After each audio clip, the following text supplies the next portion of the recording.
주님은 모든 것을 소유하셨습니까? 그렇다면 주님은 그 소유를 당신의 마음에 옳다라고 인정하는 그 사람들에게 당신의 것들을 나누어 주신다고 했는데, 여러분 성경 말씀 안에서 그걸 확신합니까? 그렇습니다. 주께서는 모든 것을 창조하셨기 때문에 그분만이 모든 것을 소유하셨습니다. 그리고 그분은 당신의 마음에 옳다라고 인정하는 그 사람에게 그것을 나누어 주시겠다고 말씀하고 계십니다. 그리고 주님께서는 당신의 재물을 이 땅 가운데 나누어 줬다라고 성경은 많이 기록하고 있습니다. 놀랍게도 이 땅 가운데 하나님의 재물을 움직이는 사람들이 있다는 것입니다. 그래서 이 재정에 대해서 주께서 말씀하시는 옳다라고 인정하는 세 가지 태도에 대해서 우리가 지금 계속적으로 보고 있는데요. 이 태도 세 가지 중에 첫 번째가 재물에, 여러분이 하시는 거예요. 재물에 노예가 되지 않고 재물을 노예로 다스려라. 내가 재물을 잡아서 노예로 다스리지 않으면 재물이 나를 잡아서 노예를 삼을 것입니다. 그래서 돈이 있다? 그럼 그것을 해라. 돈이 없다? 그럼 그것을 할 수 없다. 항상 나의 명령권자가 돈이 되기 시작할 것입니다. 우리를 명령할 수 있는 분은 오직 하나님 한 분인 줄 믿습니다. 이 삶을 살기 위해서는 우리가 믿음으로 사는 삶을 훈련해야 된다 그랬습니다. 이 믿음으로 사는 삶은 자동적으로 되는 것이 아니라 훈련을 통해서 가능하다, 이렇게 말했습니다. 이 훈련은 하나님 말씀에 순종하고 말씀하신 하나님을 신뢰함으로써 우리가 이 믿음으로 사는 삶을 훈련하게 된다 그랬습니다. 그러면 이 믿음으로 사는 삶, 이 순종하는 삶은 어떨 때 내가 순종할 수 있는 사람이 될 수가 있는가? 히브리서 말씀 잠깐 보겠습니다. 히브리서 5장 말씀입니다. 히브리서 5장 7절에서 9절 말씀 보고 싶은데요. 같이 한번 읽어보겠습니다. 7절. 그는 육체에 계실 때에 자기를 죽음에서 능히 구원하실 이에게 심한 통곡과 눈물로 간구와 소원을 올리셨고 그의 경건하심으로 말미암아 들으심을 얻었느니라. 그가 아들이시면서도 받으신 고난으로 순종함을 배워서 온전하게 되셨은즉 자기에게 순종하는 모든 자에게 영원한 구원의 권원이 되셨다, 이렇게 말씀하시는데요. 그는 예수님이시죠. 이 예수님은 육체에 계실 때 온전하게 저와 여러분 같은 이런 육체예요. 동일한 육체예요. 이 육체에 계실 때에 우리 예수님은 그가 8절에 보면 아들이시면서도 이 받으신 고난으로 순종함을 배워서 온전하게 되셨다, 이렇게 말씀하셨잖아요. 순종은 자동적이다, 자동적이지 않다? 자동적이지 않다는 거죠. 우리 예수님께서 어떻게 온전하게 되셨냐? 순종을 배웠다, 이렇게 말하는 거죠. 우리 예수님만큼 철저하게 순종하신 분이 없잖아요. 요한복음에는 40번 이상이나 나는 아버지가 말하는 것을 말하고 아버지가 하라는 것만 하고, 예수님은 철저하게 순종하는 그 모습이 요한복음 안에서 잘 나타나 있잖아요. 근데 어떻게 예수님이 그렇게 철저하게 순종하는 순종하는 분이 될 수 있었냐? 이거는 오늘 8절이 그 답을 주고 계시죠. 받으신 고난을 통해서 순종함을 배워서 온전하게 되셨다, 이렇게 말하고 있는 거죠. 순종은 첫째 배운다는 거죠. 배운다. 자동적이지 않다는 거예요. 믿음이 좋다고 순종을 잘하는 것도 아닙니다. 순종은 배우는 것이에요. 근데 무엇을 통해서 배운다? 고난. 이 고난을 통해서 순종을 배워서 예수님도 온전하게 되셔서 순종하는 모든 자의 영원한 구원의 권원이 되셨다, 이렇게 말씀하시잖아요. 예수님이 순종함을 배워서 온전하게 되셨다면 여러분 안 배울 재간 있습니까? 우리도 배워야 되거든요. 우리 순종을 배워야 되는 거죠. 순종하는 사람 되고 싶습니다 말은 하는데요, 안 배우는 거예요. 그래서 못 되는 거거든요. 근데 배우면 되는 거죠. 예수님이 하신 그대로 고난을 통해서 우리가 순종하는 걸 배우면 되는 거죠. 예수님은요, 롤 모델이십니다. 모든 마귀의 일을 멸하러 오셨고, 이 인류를 구원하러 오셨고, 세 번째가 뭡니까? 우리의 모델 되시죠. 삶의 모델. 이 예수님이 고난을 바라보는 시선이 우리하고 달랐다는 거예요.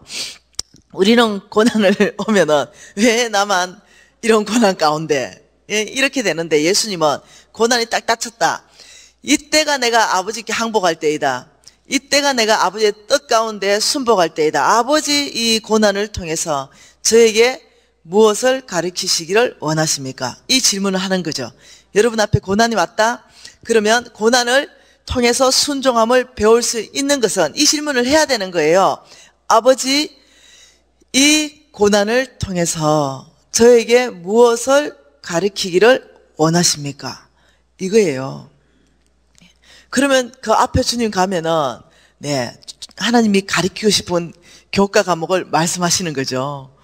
네, 강약교의 교과 과목 말입니다. 제가 주님 앞에 나갔죠. 주님, 이 고난을 통해서 저에게 무엇을 가르치기를 원하십니까? 이랬는데요.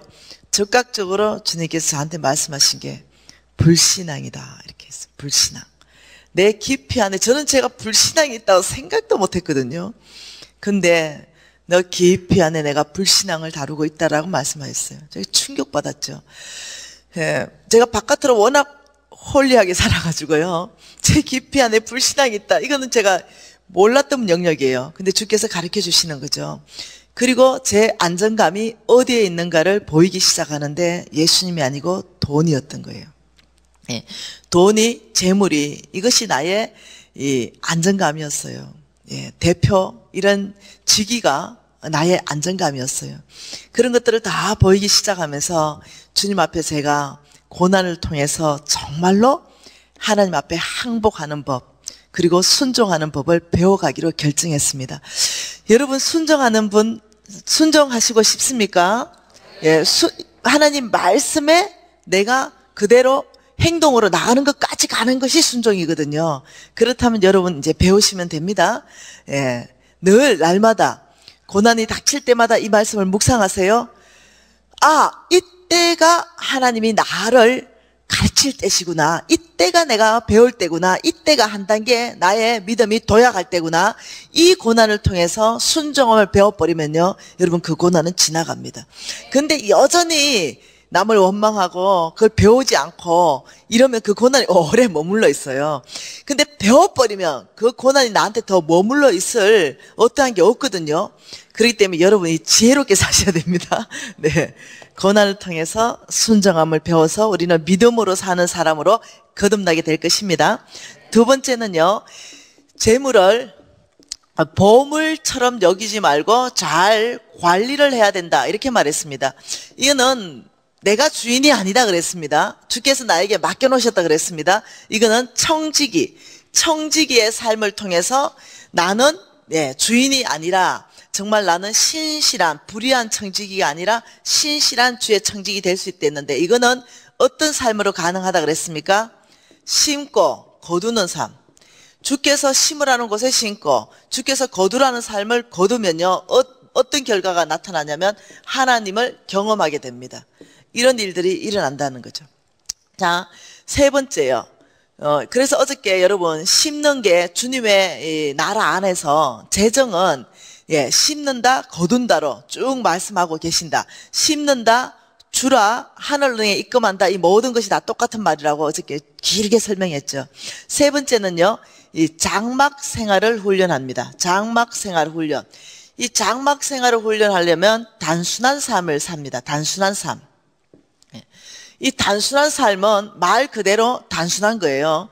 핸드폰을 없애라, 이런 거 아니죠. 컴퓨터를 없애라, 이런 거 아니죠. 그게 단순하다, 이 뜻이 아니에요. 말 그대로 단순하다는 건 목적이 딱 하나인 거죠.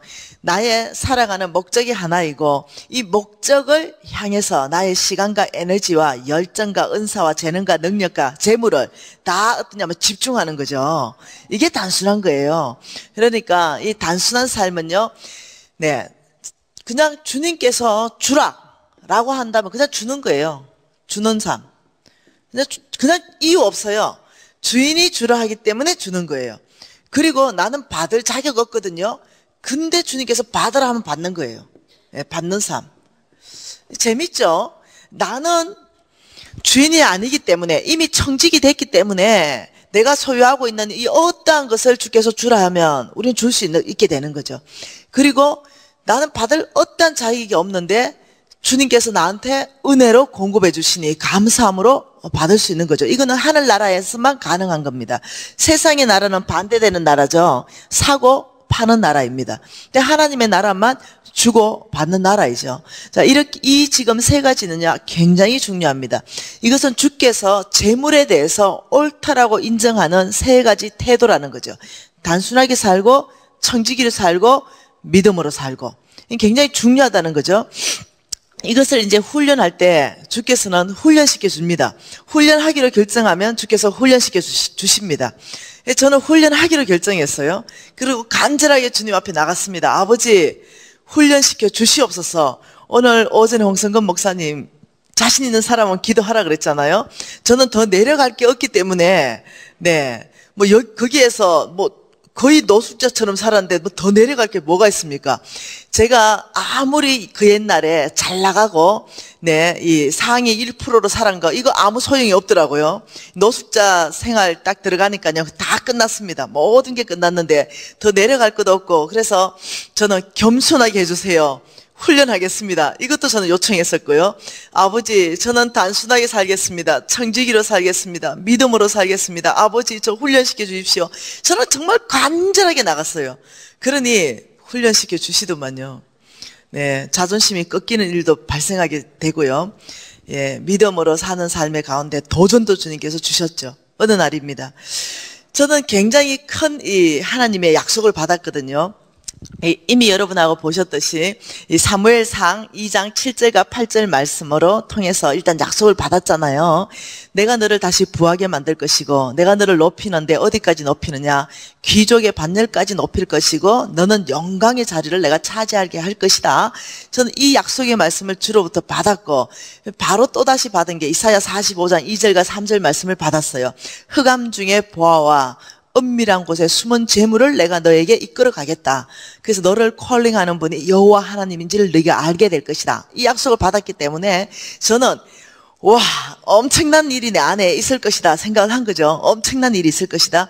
저는 그런 생각했어요. 어떤 기인이 나타나서 저에게 돈을 10억, 20억, 30억, 40억을 가져오면서 나의 하나님이 당신에게 가서 사업 자금을 대주려 했습니다. 이런 걸 꿈꾸고 있었죠. 날마다 기인을 기다리고 있었습니다. 근데요, 드디어 기인이 나타났습니다. 아주 부자인 의사 선생님인데 연락이 왔습니다. 김 사장 요즘 뭐합니까? 만나자. 오케이. 그래서 제가 이제 사업 구상들을 다 가지고 만나러 갔습니다. 분명히 기인이거든요. 요즘 뭐 하는지 궁금해서 나를 만나자 했다는 거죠. 그래서 제가 쭉 설명을 했죠. 왜냐, 이 사람은 내가 탁월한 사업가라는 걸 알거든요. 쭉 설명하고 쫙 다 얘기했어요. 그리고는 제가 얼마나 지금 이 소망이 충만한지, 이 사람도 예수 믿는 사람이거든요. 내가 지금 하나님부터 어떤 약속을 받았는지 쭉 얘기하는데 그분 말씀이 마지막에 결국은 지금은 백수라는 말이네 이러시는 거죠. 백수가 아니고 지금 사업을 구상하고 지금 준비 중에 있다니까요. 그러니까 다 알아들었다고. 현재는 백수 아니냐. 굳이 그래 말씀하신다면 할 말은 없지만은 그러면 좋대. 어차피 시간 남아 도니까 내 사업체에 와서 일 하나 맡길 테니까 그걸 좀 하래. 그게 뭔데요? 이러니까 내가 안가를 하고 있지 않니? 예. 근데 이 안가가 엄청나게 커요. 지금 이 교회 본당 2배도 넘게 커요. 거기에 딱 2평을 막아놨어요. 딱 2평을 막아놓고 나보고 안경점을 하라는 거예요. 근데 제가요, 여기서는 간증을 안 했습니다. 제가 안경점 100평짜리 하다가 망했거든요. 근데 100평짜리 안경점 하던 사람한테 저는 돈 된다는 거 다 했습니다. 병원 경영에 참여하고요, 약국 경영하고요, 안경점 하고요, 빌딩 사업하고요, 무역하고요. 돈 된다는 거 다 하는 것 중에 안경점도 있었다는 거죠. 옛날에 안경점 괜찮았거든요. 근데 100평짜리 안경점을 그때 한 개 했겠어요? 근데 2평짜리 뭐랄까요? 3층이었는데 딱 2평요. 그게 안경점이 있는데 안가에 딸려있는 안경점. 한국에서는요, 그 안경점 취급 안 해줘요. 거기에서 안경점을 하라는 거죠. 그래서 제가 이것 때문에 나 불렀나? 그러니까 그렇대요. 그래가지고는 제가 가만 제가 좀 집에 가서 내 생각과 너무 달라가지고 제 집에 가서 연락드리겠다. 연락할 거 뭐 있니? 지금 백수인데. 이래가지고 집에 왔어요. 그래서 집에 와서 너무 화가 났습니다. 왜? 제가 그 시시한 2평짜리 안경점 그 안경점으로 사업을 다시 시작할 사람이 아니에요.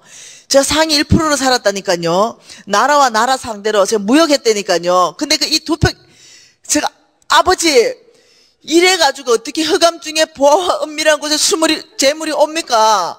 2평짜리 안경점에서 돈 벌어도 얼마가 벌어지겠어요? 뭐합니다. 제가, 이거는 아닌 것 같아요. 근데 그때 주님께서 오늘 오전에 홍성근 목사님이 강의하신 강의 내용으로 말씀하셨습니다. 네가 장차 큰 것 맡고 싶냐? 내가 아멘 했죠. 그렇다면 작은 것에 먼저 충성하라. 그래가지고 이게 하나님이 나한테 맡기시는 거구나. 이래서 알겠습니다 하고요. 제가 출퇴근하기 시작하는데요. 출퇴근 거리가요. 왕복 5시간요. 근데요, 그것도 차 안 막히면요. 차 막히면 7시간요. 근데 돈 벌리면요. 70시간도 출퇴근하겠다. 돈이 안 벌리니까 고달픈 거예요. 그 2평짜리 안경점에서 돈도 안 벌어지지, 왕복 7시간씩 출퇴근하지. 정말 힘든 시간이었어요.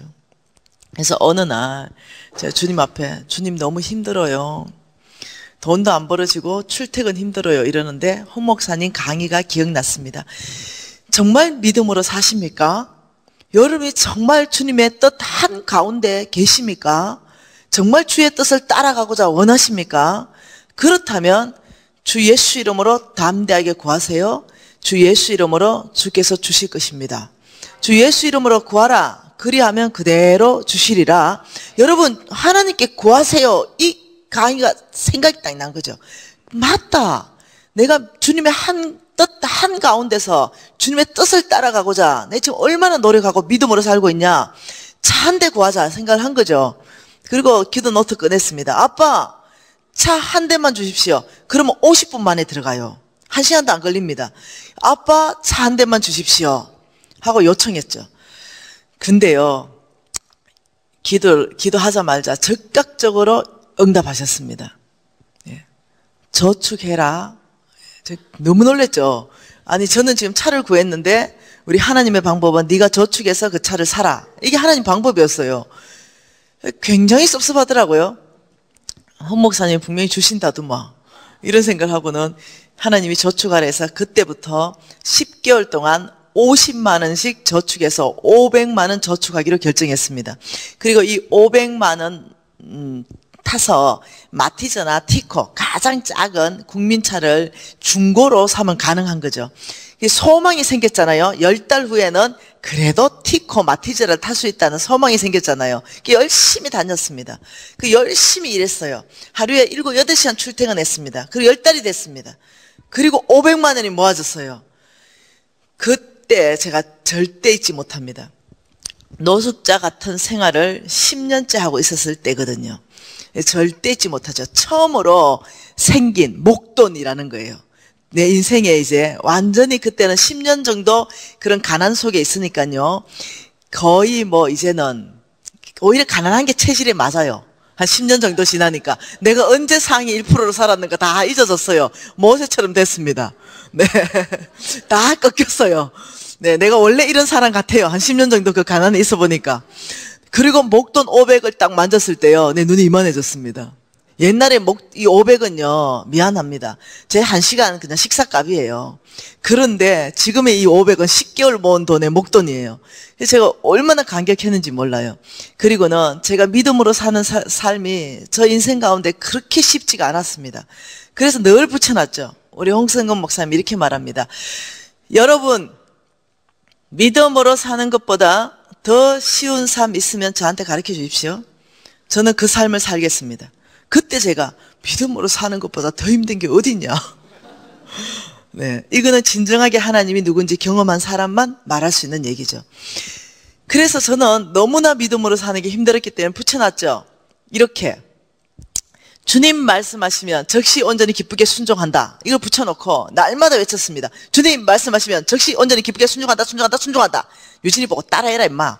이러면 유진이가 또 따라하고 세뇌를 시킨 거예요. 왜? 안 되니까.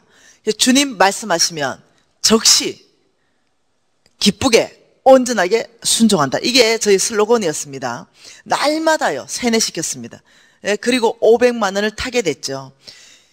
정말 여러분 세상을 얻은 것 같은 기분이 들었어요. 왜? 이제 다 출퇴근 5시간, 8시간 끝났으니까. 그리고 주님한테 주님 너무 감사하다고 겸손해졌죠. 예, 벤츠 타다가 마티즈도 그게 뭐, 아이고, 벤츠보다 그 마티즈가 지금 더 나한테는 가슴에 와닿는 거예요. 400만 원짜리 사겠습니다, 주님. 쏙지 않게끔 100만 원은 보험 넣어야 됩니다. 400만 원짜리 차를 살 텐데 주님 짱짱한 놈으로 잘 골라주십시오. 이렇게 기도를 간절하게 하고 이제 집 밖으로 나가기 시작하는데 주님께서 부드럽게 저를 불렀습니다. 미신아라고 불렀죠. 제가 익히 듣던 하나의 음성이에요.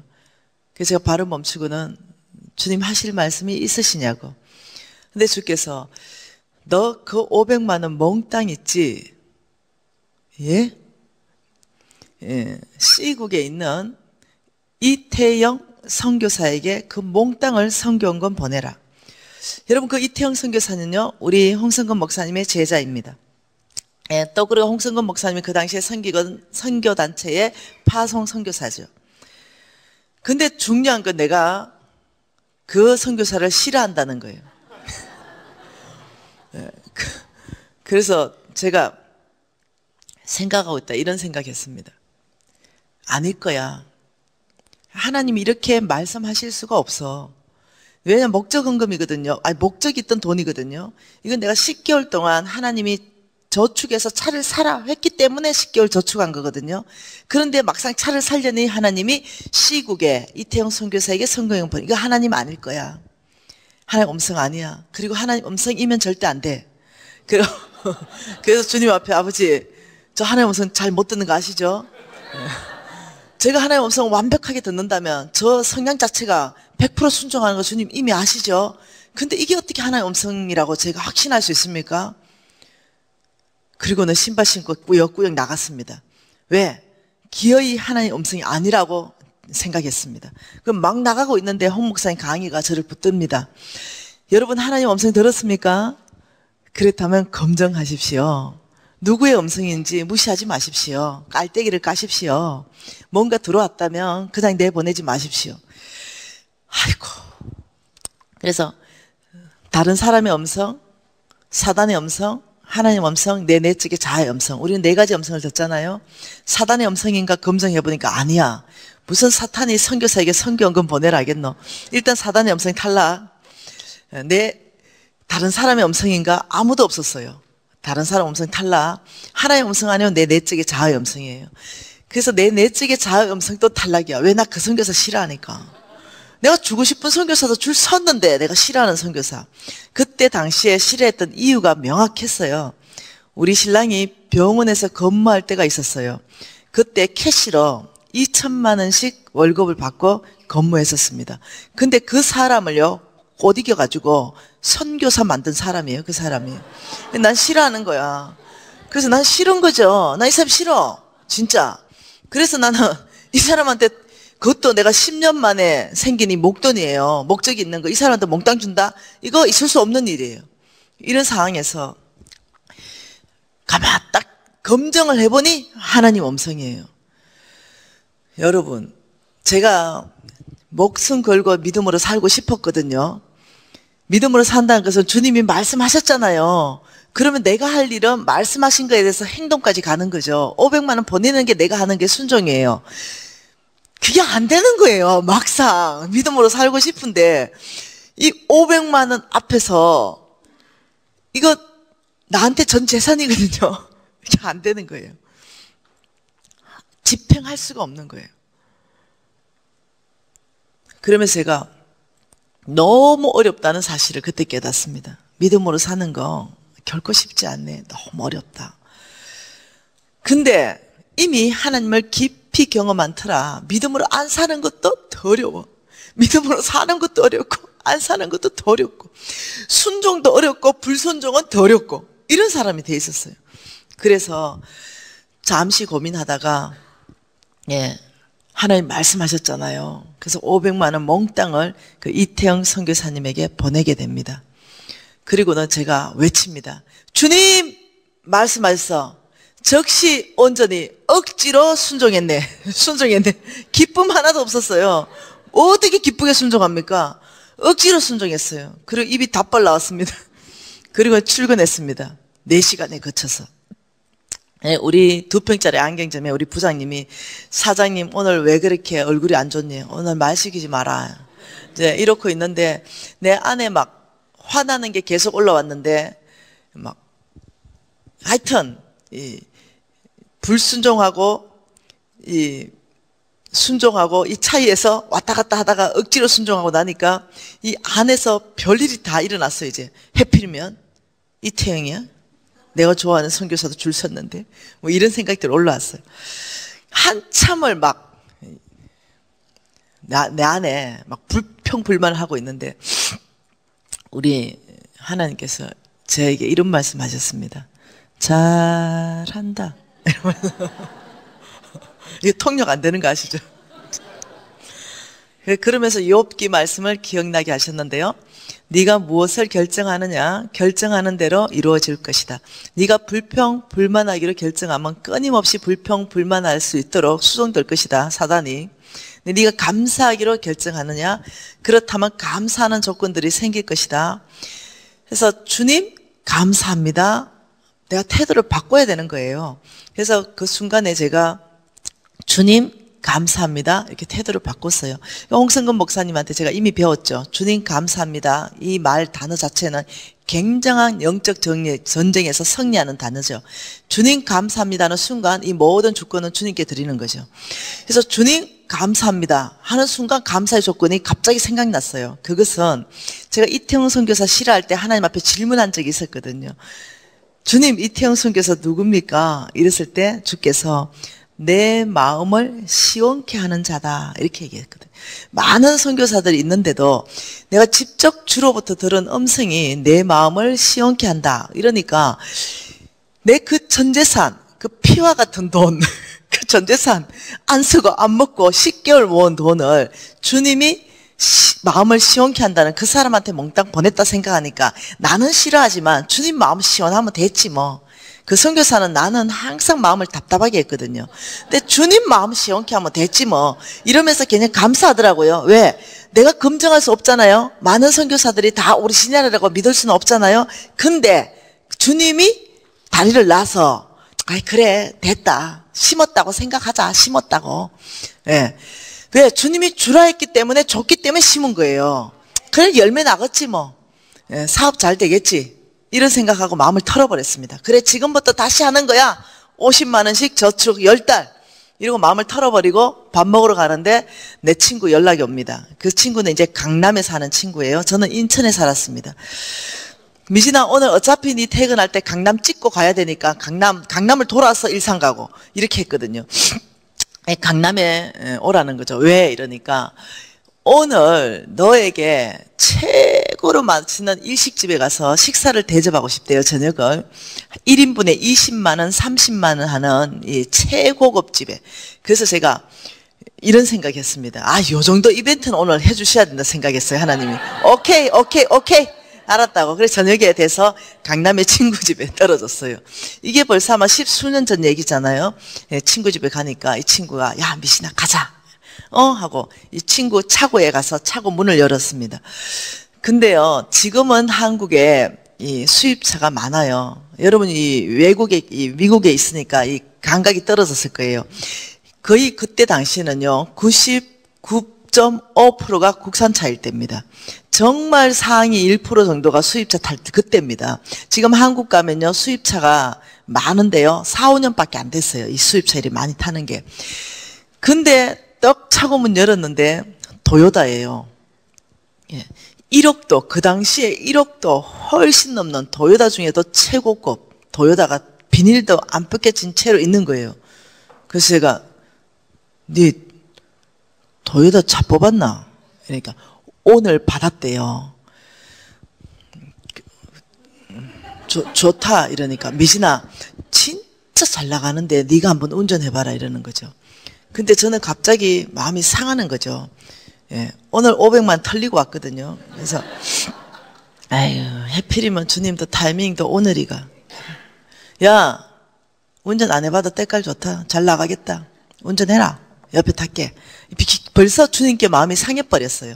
그리고 이제 옆에 타려고 하는데 옆에 그랜저 예, 까만 세단이 대져 있고 또 그 옆에 보니까 또 한 대 대져 있는데 전 멋이고 이러니까 보지도 마라. 저거는 시장 가는 차다. 이러면서 지차 세대가 쫙 대져 있는 거예요. 그걸 보는 순간 제 안에 하나님에 대해서 그렇게 섭섭할 수가 없어. 왜 그런지 아십니까? 이 친구 나보다 못 살았거든요.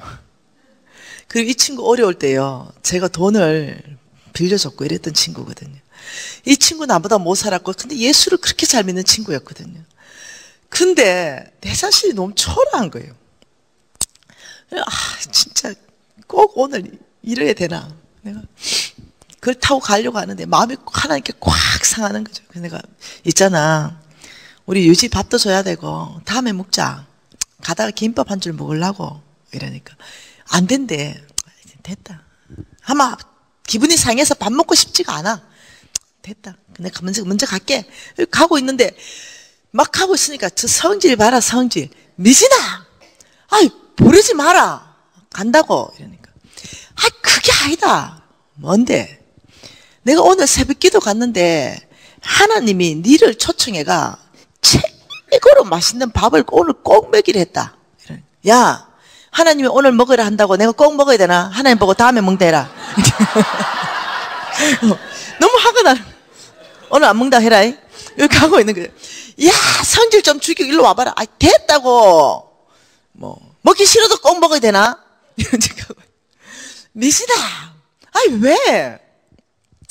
하나님이 니 불러가지고 최고 맛있는 밥 사주고 또 차 한 대 주란다. 뭐라고?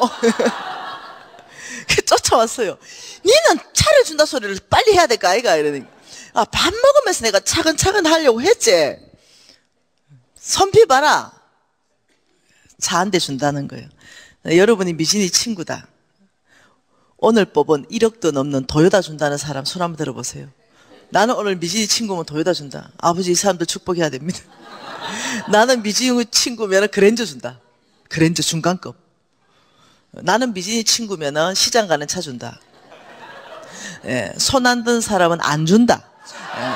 하나님이 말씀하셔도 절대 안 준다. 하나님 손 든 사람을 특별히 기억해야 됩니다.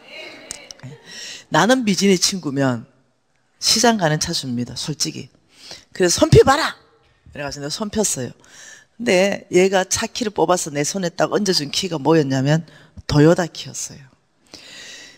근데 오늘 뽑은 도요타거든요. 딱 보는 순간 제가요 너무 화가 났어요. 그 왜 화가 났냐면 도요타 키 앞에 제가 너무 한없이 작아지는 거예요. 너무 초라한 거예요. 분명히 내가 얘보다 훨씬 잘 살았거든요. 그 내가 도와줬던 애거든요. 근데 나는 오늘 아침에 500만 원 주님이 말씀하셨는데 그건 못 줘가지고 막 얼마나 힘들었는지 모르거든요. 근데 나는 그 10년 동안의 그 노숙자 같은 생활이 나를 너무나 초라한 사람으로 바꿔놨었어요. 내가 원래 부유했던 사람이거든요. 남 잘 주는 사람이거든요. 근데 굉장히 인색한 사람으로 바뀌어 있었던 거예요. 그리고는 그 500만 원도 주님 앞에 못 드려가지고 그 실험을 했거든요. 근데 얘는 하나님 말씀했다고 차 그랜저 줘도 되잖아요. 근데 그 도요타 오늘 뽑은 도요타 키를 내 안에 얹어주는데 갑자기 얘 넉넉하고 부유함에 앞에 내가 너무 초라하고 너무 볼품없는 거죠. 내 안에 너무 막 이 억장이 무너지는 거예요. 내가 너무 초라해져 있고 변해져 있고 인색해져 있고 이런 나의 그 초라한 모습이 그 앞에 그냥 드러나는 거예요. 그래서 내가 그날 절대 잊지 못합니다. 너무나 초라한 내 모습. 그래서 제가 도요타 줘도 기름값 없어서 못 탄다. 그랜저 키 줘봐라. 그래서 그 그랜저를 타고 제가 10년간 그 그랜저를 타고 간증하게 됩니다. 하나님이 이렇게 말하면 좀 좋습니까? 미신아, 500만 원 뒤에 아빠가 토요타 준비했다. 여러분, 이걸 말씀 안 하신다는 거예요. 믿음으로 살 때 하나님의 말씀은 내 발의 등이요 내 길을 비치는 빛이니이다. 내 발의 등 한 발짝만 말하는 거예요. 방향성만 말하고 그 결과를 얘기 안 하는 거죠. 그러니 그 결과는요, 하나님의 성품에 의지해서 여러분이 신뢰해야 되는 거예요.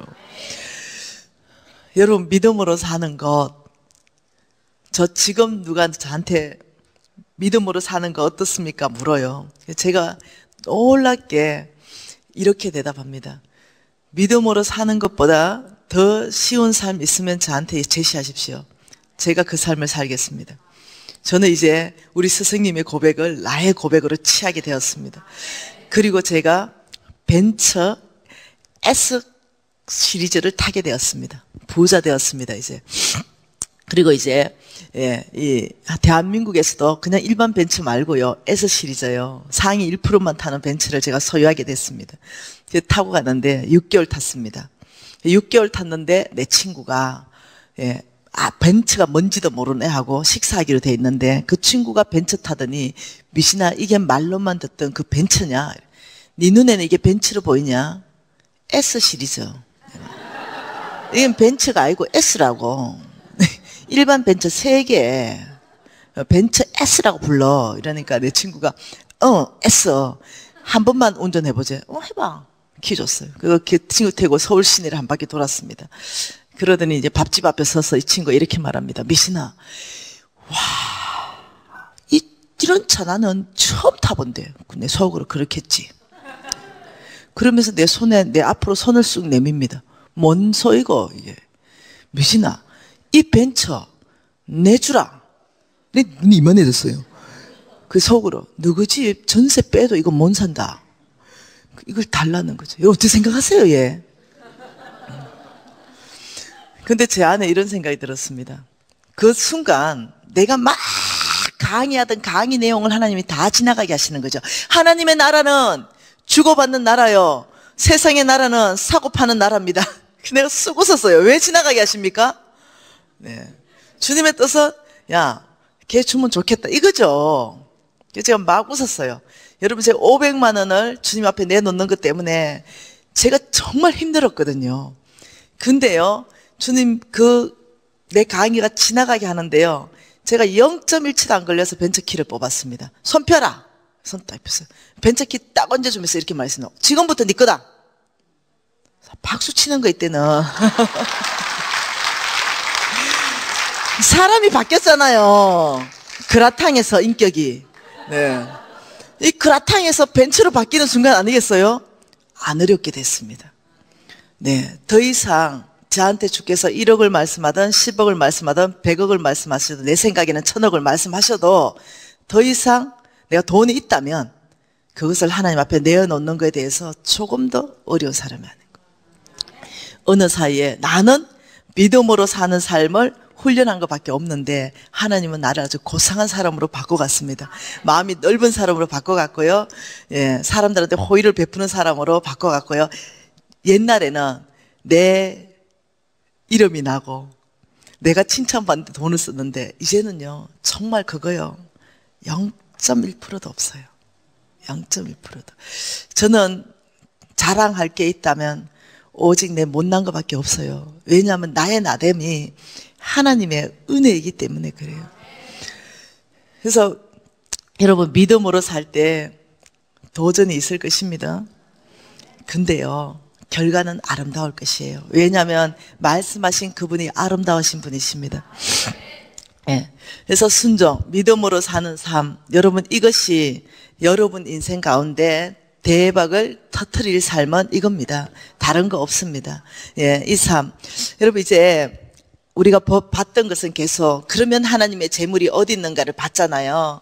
그걸 본 거 안에서 하나님의 재물은 어디에 있다? 하나님의 재물은 보이지 않는 세계에 있다. 이 보이지 않는 세계. 이 보이지 않는 세계에 하나님의 재물은 약속이라는 형태로 있다. 이것이 보이는 땅 가운데 집행된다 그랬죠. 나의 것 된다. 그럴 때 첫 번째가 뭐라고요? 믿음으로 사는 삶. 이 믿음을 통해서 하나님께서는 믿음이 내 병을 고칠 것이다. 믿음이 너를 구원했다. 성경 전체 읽어보면요. 병 고치는 것, 모든 것, 믿음으로 구원받는 것까지 모든 게 믿음하고 연결되어 있다는 거죠. 근데 재물도 마찬가지입니다. 믿음과 연결되어 있는 거죠. 하나님의 재물은 믿음으로 움직이는 것입니다. 두 번째는 뭐냐는 거죠. 하나님의 것, 나의 것 만드는데 두 번째가 뭐냐면 충성된 삶입니다. 충성된 삶. 그래서 오늘 오전에 그 강의는 굉장히 중요한 강의입니다. 이 충성을 통해서 하나님은 충성된 사람에게 하나님의 것을 나의 것으로 집행하는데, 여러분 창세기 12장 보십시다. 오전에 다 봤기 때문에 오전에 참석 못한 분들을 위해서 그냥 짧게만 보겠습니다. 이 창세기 12장 1절과 2절과 3절 말씀 같이 읽겠습니다. 여호와께서 아브라함에게 이르시되 너는 너의 고향과 친척과 아버지의 집을 떠나 내가 내게 보여줄 땅으로 가라. 내가 너로 큰 민족을 이루고 내게 복을 주어 내 이름을 창대하게 하리니 너는 복이 될지라. 너를 축복하는 자에게는 내가 복을 내리고 너를 저주하는 자에게는 내가 저주하리니 땅의 모든 족속이 너로 말미암아 복을 얻을 것이라 하신지라. 이 아브라함이 여호와의 말씀을 따라갔고 롯도 함께 갔다. 이렇게 말했는데요. 이 창세기 1장, 이 창세기 12장 이 말씀은 굉장히 중요합니다. 이 창세기 말씀이 여러분 계시가 풀리면은 여러분은요 다른 삶을 살게 될 것입니다. 이 아브라함을 통해서 하나님은요 아브라함을 축복하시고, 여러분 아시죠? 우리 홍 목사님은 이 삼각형 도표 하나 가지고 50시간 강의하신 하나님께서 온 땅을 축복하기로 결정하셨는데 누구를 통해서? 아브라함요. 아브라함을 통해서요.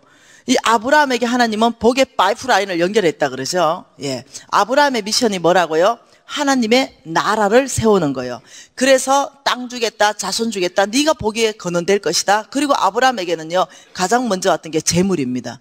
엄청난 재물을 부어가시는 거죠. 왜? 하나님의 나라를 온 땅 가운데 세우는 데는 재물은 필수 안에 들어가는 거죠. 그런데 이 아브라함을 하나님이 축복을 하시는데 전 세계에서 하나님께서 하나님의 나라를 세우기 위해서 어떤 한 사람을 찾았습니다. 예, 하나님의 눈은요 사람을 찾죠. 오늘 홍 목사님 강의입니다. 시편 101편 6절 말씀에 나의 눈이 온 땅을 살핀다. 충성된 사람을 살핀다. 그러니까 이 하나님의 눈은요 미국에서, 한국에서, 시골에서, 어촌에서, 산골짜기에서, 그리고 4년제에서 2년제에서, 고등학교 출신에서, 여러분 학력과 능력을, 집안을, 외모를 초월해서 하나님은 사람을 찾으시는 거죠. 어떤 사람? 충성된 사람요. 오늘 지금 워싱턴 성강교회 안에서 지금 하나님은 사람 찾으신다니까요. 하나님의 눈은 오늘 이 시간에 지금 여기에서 사람을 찾는데 하나님이 찾는 사람은 충성된 사람인 거죠. 그 당시에 하나님께서 온 세계를 하나님 보고 계셨죠.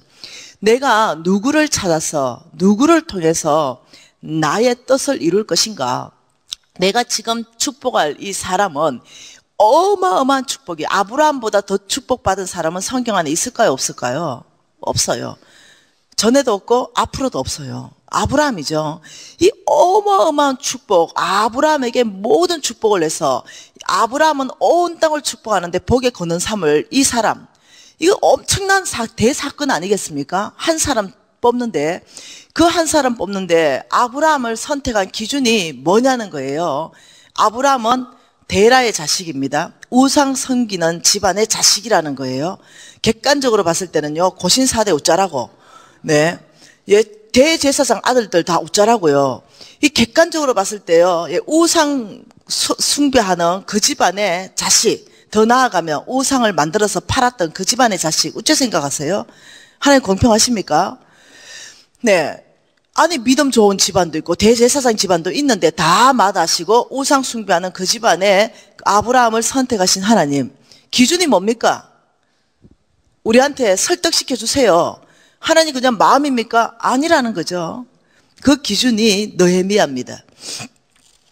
여러분 느헤미야 9장 말씀 보십시다. 느헤미야 9장 7절과 8절 말씀 같이 한번 읽어보겠습니다. 같이 읽겠습니다. 주는 하나님 여호와시라. 옛적에 아브라함을 택하시고 갈대아 우르에서 인도하여 내시고 아브라함이라는 이름을 주시고 그의 마음이 주 앞에서 뭐 받아? 그의 마음이 주 앞에서 어떻다? 충성됨을 보시고 그와 더불어 언약을 세우셨다. 하나님은요 마음을 보신 거예요. 오늘 오전 강의 제가 홍 목사님한테 특별히 부탁했습니다. 엄청나게 재물을 다루는데 중요한 강의이기 때문에 여러분 하나님은 마음을 보시는 거예요. 외모를 본 게 아닙니다. 그 마음을 보는데 그 마음 안에 아브라함은 충성되었다, 여겨졌다는 거죠. 아브라함 충성되이 여겨져서 아브라함의 모든 행동들을 회개 장부를 기입했더니 충성으로 떨어졌다는 거예요. 충성되이 여겨진 거예요. 그 마음이 충성됨을 보시고 그 이후에 하신 것이 뭐냐면 언약을 세우셨다, 이런 거죠. 하나님 공평하십니다. 하나님은 그 마음에, 여러분 학력을 보면 공평 안 하잖아요. 외모를 본다, 집안을 본다, 능력을 본다, 이러면 공평하신 하나님이 아니잖아요. 내가 뭐 거짓말에 태어나고 싶어서 태어났나? 안 공평하잖아요. 근데 하나님은요 중심을 보시는 거죠. 공평하시죠. 공평하신 하나님, 그 중심을 보고 축복할 자를 축복하시고 대적할 자를 대적하시는 거예요. 그러니까 그 공평하신 하나님이 중심을 보고 충성된 아브라함이 눈에 딱 드러났을 때, 아브라함 내가 너를 통해서 온 땅에 축복의 근원 삼겠다. 여러분 그래서 오늘 그 오전 강의가 그렇게 중요합니다. 충성. 여러분 이 충성은요 하나님의 것을 나의 것으로 만들어내는데 놀라운 이 마음 중심에 여러분들이 이것이 오늘 그러면 어떻게 충성된 삶을 훈련할 것인가, 오후의 메시지를 참고하십시오. 오전의 메시지. 오케이. 자 이렇게 됐습니다. 자 이것은 이 아브라함요 보십시다. 아브라함의 두 아들 에서가 있고 아브라함의 두 아들 이스마엘이 있고 이삭이 있었죠. 이스마엘 탈락하죠. 이삭으로 흘러간 게 그때 말했습니다. 뭐 때문에? 약속 때문에.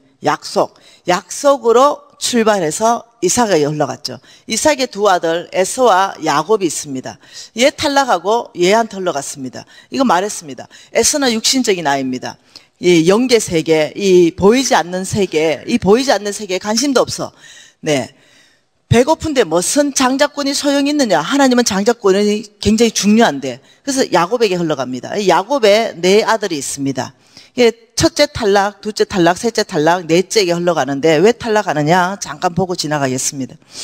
창세기 49장 말씀입니다.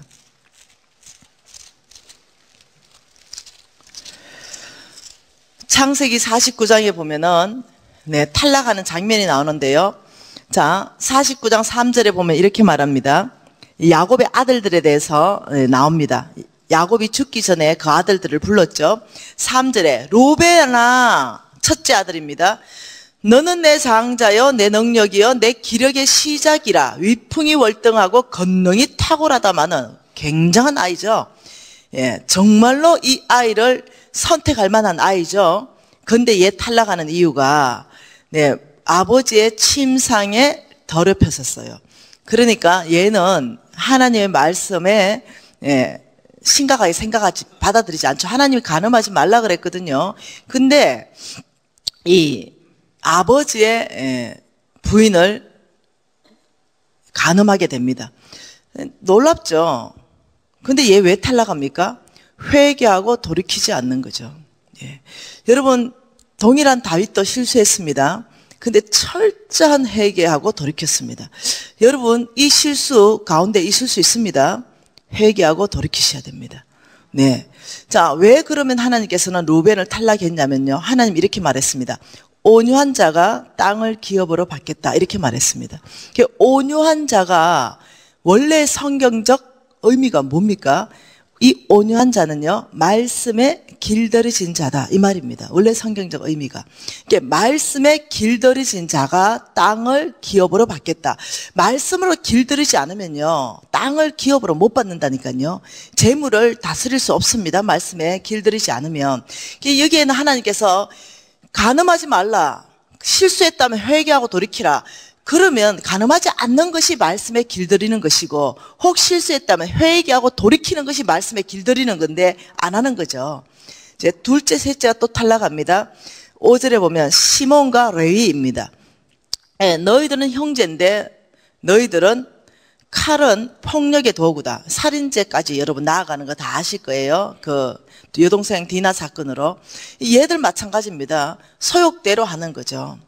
네, 하나님의 말씀에 길들여서 행동하는 것이 아니라 감정에 따라서 하는 거예요. 그래서 얘들도 회개하고 돌이키지 않죠. 유다야, 네가 내 찬송이 될 것이다. 하나님의 약속이 아브라함으로 해서 쭉 어디로 흘러가냐면 하나님의 말씀에 길들인 자에게로 흘러가는 걸 볼 수 있다는 거죠.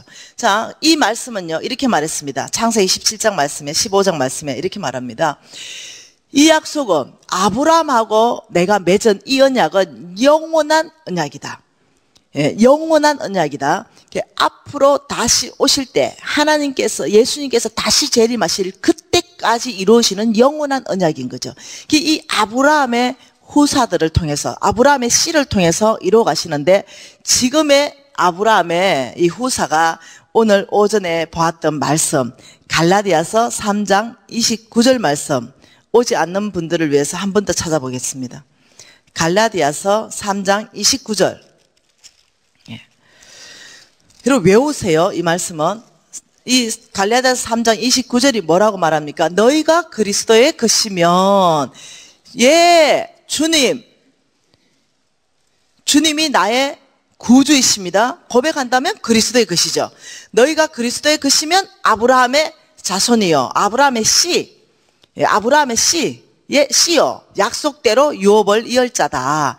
이게 저와 여러분은요, 아브라함의 씨인 거예요. 그래서 하나님이 보시는 눈은 우리를 아브라함의 합법적 씨로 보시고 약속대로 유업, 이거 뭡니까? 상속자라는 거예요. 아브라함의 모든 유업을 이어갈 자가요, 하나님께서 저와 여러분을 보고 계신다는 거예요. 이게 조건은 하나밖에 없어요. 7절, 9절. 믿음으로 말미암은 자가 아브라함의 씨다. 믿음 있는 아브라함과 함께 믿음 있는 자가 함께 복받는다. 이게 믿음이에요. 이렇게 믿음으로 우리는 믿음으로 아브라함의 씨가 되는 거예요. 믿는 거죠. 하나님이 네가 그리스도의 것이냐? 우리가 다 아멘. 그렇다면 아브라함의 씨다. 이러면 예, 아버지, 제가 아브라함의 씨입니다. 예, 그러면 하나님이 나한테 난 믿음으로 고백했거든요. 나는 정말 아브라함의 씨거든요. 왜? 약속의 말씀에서 뭐라고 말하냐면, 네가 믿느냐? 아브라함의 씨인 것을. 예, 그렇다면 너를 통해서 아브라함하고 한 모든 유업을 상속자로 너를 통해서 이어갈 것이다. 하나님 이렇게 말하고 계신다는 거죠. 저는 그날 홍 목사님 강의로 인생이 뒤집어진 사람입니다. 그래서 저는 아버지, 시시하게 안 살겠습니다. 다르게 살겠습니다. 제가 아브라함의 씨인데, 아브라함의 모든 유업은 엄청나게 풍성한 삶이고 오히려 축복하는 삶인데 제가 어째 빚지고 죽습니까? 저는 이제 다르게 살겠습니다. 저는 그때 결단한 거예요. 그리고는 제가 어제 말했다시피 저에게 유업 주십시오. 5,000명 먹이겠습니다. 100개 교회 짓겠습니다 하고 제가 나간 거예요. 왜? 제가 이제 안 거죠. 내가 누군지를 안 거죠. 내가 그 부도내고 죽을 운명이 아니라는 거 알았죠. 그리고 이 유업을 이을 자는 미신이라는 거죠. 여기는 여러분 이름이 들어가는 거죠. 아브라함의 씨입니까? 네. 그렇다면 여러분을 통해서 아브라함이 받은 모든 복을 다 받게 될 거예요. 네. 여러분 아브라함의 씨입니까? 네. 증명해 보세요. 씨의 특징이 뭔지 알죠? 닮았다예요. 닮았다. 증명해 보세요. 한번 내놔보세요. 예, 손이 똑같은지, 코가 똑같은지, 발이 똑같은지, 씨는 닮잖아요. 닮아야 아브라함의 씨이죠. 예, 오죽하면 이런 말이 있겠어요? 그런 거리까지 뒷모습이 저 아버지와 똑같아. 오죽하면 이게 씨의 특징이에요. 안 닮으면 쪼았나 이래요, 바로. 이게 어디가 닮아도 닮아요. 어떤 사람은 콧구멍이 닮았대. 무엇을 닮아도 닮습니다. 씨의 특징은요. 여러분 씨라면서요. 닮으면 뭐 증명해야죠. 내가 아브라함의 씨로 내가 뭘 닮았는지.